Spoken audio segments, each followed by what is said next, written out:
Hey everyone, hey, I want to welcome you to Perry Politics Today. I want to give you guys an update on Donald Trump's hush money sentencing, where he actually speak, people. So I want you to hear the audio of him speaking, trying to lie and finesse the system like he always have. But I want you to hear him speak and get the verdict from the judge. Would your client like to be heard? Yes, thank you, Your Honor. This has been a very terrible experience. I think it's been a tremendous setback for New York and the New York court system. This is a case that Alvin Bragg did not want to bring. He thought it was, from what I read and from what I hear, inappropriately handled before he got there. A gentleman from a law firm came in and acted as a district attorney, and that gentleman, from what I heard, was a criminal or almost criminal in what he did. It was very inappropriate. It was somebody involved with my political opponent.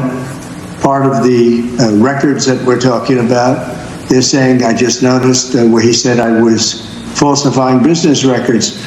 Well, the falsification of business records, as they say, it was calling a legal expense in the books where everybody could see them, a legal expense. In other words, that legal fees or legal expense were put down as legal expense by accountants. They weren't put down by me, they were put down by accountants. I didn't call them construction, concrete work. I didn't call them electrical work. I didn't call them anything. They called a legal fee or a legal expense, and for this, I got indicted. It's incredible, actually. Now, if you look, my attorney alluded to it, the top legal scholars and legal pundits in this country, the ones that are quoted all the time on television, that are making their views felt and highly respected people, have said, everyone, virtually everyone that I know of, haven't seen any to the contrary, not one, and none of these people are not exactly friends of mine, to put it mildly. But they all said this is a case that should have never been brought. It's an injustice of justice. Very respected Jonathan Turley, Andy McCarthy, Judge David Rifkin, a wonderful man who just passed away, by the way, Greg Jarrett, Ellie Honig from CNN, of all places. CNN said that, Paul Ingratian, Alan Dershowitz, they all said this is not a case that should be brought. It's not, think about it, legal expenses are down as legal expenses, and I get indicted for business records. Everybody should be so accurate. It's been a political witch hunt. It was done to damage my reputation so that I'd lose the election, and obviously that didn't work. And the people of our country got to see this firsthand because they watched the case in your courtroom. They got to see this firsthand, and then they voted, and I won and got the number of votes by far of any Republican candidate in history, and won, as you know, all 7 swing states, won conclusively all 7 swing states, and won the popular vote by millions and millions of votes. And they've been watching your trial, so they understood it. I wasn't allowed to use the lawyer-client privilege or the reliance on counsel. I had a lawyer that made this deal, and he admitted that. And he was also a totally discredited person. We weren't allowed to use the information from the Southern District that totally discredited him. It wasn't allowed to be put in. And that was terrible, unbelievable. And this is a man who's got no standing. He's been disbarred on other matters, unrelated, and he was allowed to talk as though he were George Washington, but he's not George Washington. He shouldn't have been allowed. The Southern District did a book of approximately 28 pages where I've never seen anything like it. They excoriated him. You wouldn't let it be put into evidence. So he was able to testify as a witness, and I think it's a disgrace to the system. I was under a gag order. I'm the first president in history that was under a gag order where I couldn't talk about aspects of the case that are very important. I guess I'm still under, so probably I won't do it now. I assume I'm still under a gag order. But the fact is that I'm totally innocent. I did nothing wrong. They talked about business records, and the business records were extremely accurately counted. I had nothing to do with them. Any of that was done by an accountant or a bookkeeper who I think gave very credible testimony and was corroborated by everybody that was asked. And with all that's happening in our country today, with a city that's burning to the ground, one of our largest, most important cities burning to the ground, with wars that are uncontrollably going on, with all of the problems of inflation and attacks on countries and all of the horrible things that are going on, I got indicted over calling a legal expense a legal expense. It was called a legal expense. I just want to say I think it's an embarrassment to New York, and New York has a lot of problems, but this is a great embarrassment. I believe that this and other cases that were brought, as you know, the DOJ is very much involved in this case. It's because that's the political opponent they're talking about. The DOJ is very involved. You have a gentleman sitting right there from the DOJ who was from the DOJ's office. He was also involved with the New York State Attorney General's case. And he went from there to here. He went around and did what he had to do. He got them to move on me. But in the meantime, I won the election in a massive landslide. And the people of this country understand what's gone on. This has been a weaponization of government. They call it lawfare. Never happened to any extent like this, but never happened in our country before.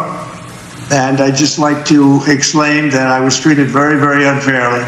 And I thank you very much. Thank you, Mr. Trump. Mr. Trump, you appear before this court today to conclude this criminal proceeding by the imposition of sentence. Although I have taken the unusual step of informing you in advance of my inclinations, before imposing sentence, I believe it is important for you, as well as those observing these proceedings, to understand my reasoning for the sentence I am about to impose. The imposition of sentence is one of the most difficult and significant decisions that any criminal court judge is called upon to make. Our legislature sets the parameters for an authorized sentence, but it is a judge that must decide what constitutes a just conclusion to a verdict of guilty. A court is vested with broad discretion in determining what sources or evidence it may consider to arrive at an appropriate sentence. In doing so, the court must consider the facts of the case along with any aggravating or mitigating circumstances. In my time on the bench, I've been called upon to grapple with this weighty responsibility for countless defendants who have been found guilty after trial for an assortment of offenses, ranging from nonviolent Class E felonies to the most heinous of crimes, including homicides, sex trafficking, and child sexual abuse. The task is always difficult and deserving of careful consideration, whether the sentence be an unconditional discharge or incarceration of 25 years to life. However, never before has this court been presented with such a unique and remarkable set of circumstances. Indeed, it can be viewed fairly that this has been a truly extraordinary case. There was unprecedented media attention, public interest, and heightened security involving various agencies. And yet, the trial was a bit of a paradox because once the courtroom doors were closed, the trial itself was no more special, unique, or extraordinary than the other 32 criminal trials that took place in this courthouse at the same exact time. Jury selection was conducted. The same rules of evidence were followed. Opening statements were made. Witnesses called and cross-examined. Evidence presented, summations delivered.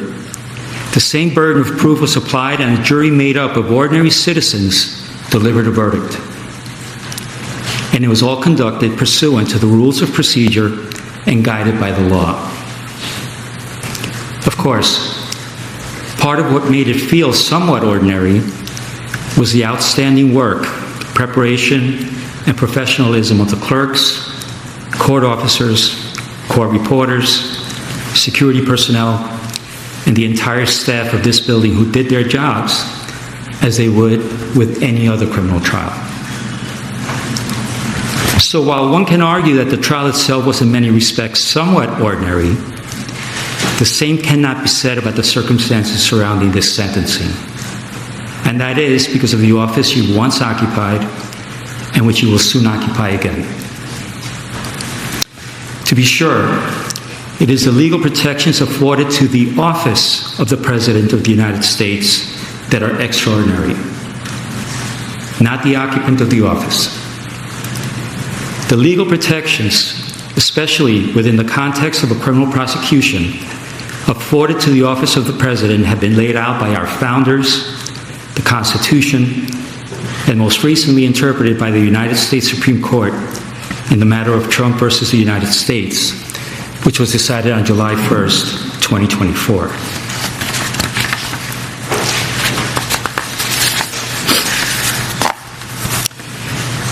As with every other defendant in your position, it is my obligation to consider any and all aggravating and mitigating factors to inform my decision.